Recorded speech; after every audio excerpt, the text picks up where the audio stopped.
You can only give what you yourself have. If you don't have peace, you can't give peace. You need peace on the inside in order to be able to give it on the outside, or else it's very much so short-lived and not as substantive as it needs to be for the society around us.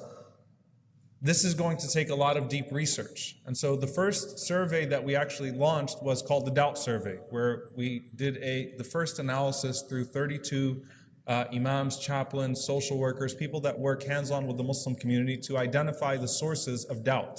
And doubt in this sense is internal conflict, right, with the faith. How many of you know someone who has left Islam? Can I see some hands? If I ask, can you raise your hands again? If I was to ask that question at an Islamic convention 10 years ago, it would not have been even 50% of those hands. Right? I mean, if you looked around the room, that's a lot of hands to go up, right? That people that we actually know that have actively left their faith. How many of you know someone that is struggling with the faith, including, it could include yourself? How many of you know someone struggling with the faith? Vulnerability.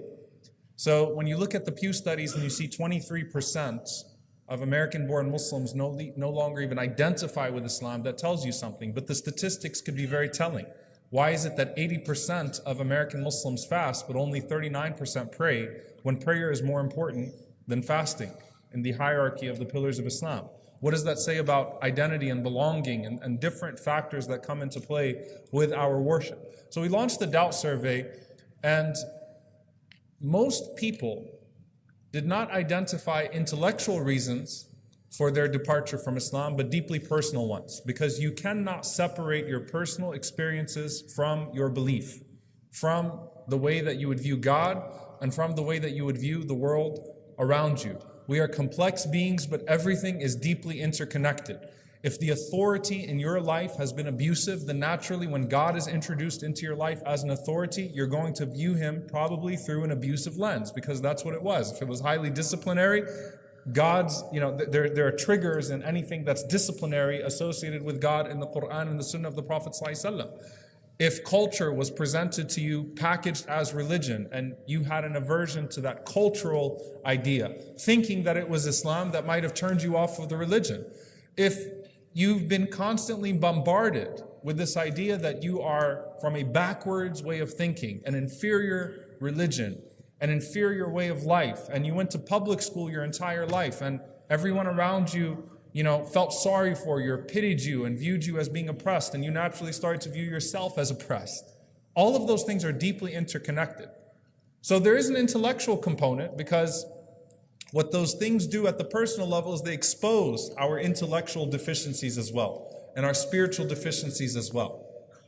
But at the same time, dealing with the personal and what that particular personal impact is on my faith, which is at the bare minimum, from an Islamic perspective, the definition of my life's purpose, and what the personal means with that. So we started to address a lot of the misconceptions about Islam. We started to talk about some of those intellectual attacks on Islam. And a lot of our research initially focused on that. And of course, those intellectual conflicts might stem from the personal, but we started to do a lot of work on the intellectual. And then we started to do a lot on spiritual, because you know what? There is a way to spiritually anchor yourself in a way that Islam and faith would be rooted in your heart, so that when the intellectual and the personal come, they cause your tree to bend but not break, because it's deeply anchored in the heart. There's a spiritual anchor in the heart. There's that relationship you have with Allah, that knowledge of the person of the Prophet ﷺ, which personally I think is one of the greatest ways to solidify faith in your heart, is learning about the seerah of the Prophet ﷺ, the person of the Messenger ﷺ. That all of that is based in the heart, and that belief in Allah and knowing Allah and who Allah is, and connecting all of the questions that you have to the attributes of Allah that render primary concerns about Islam to secondary concerns about Islam.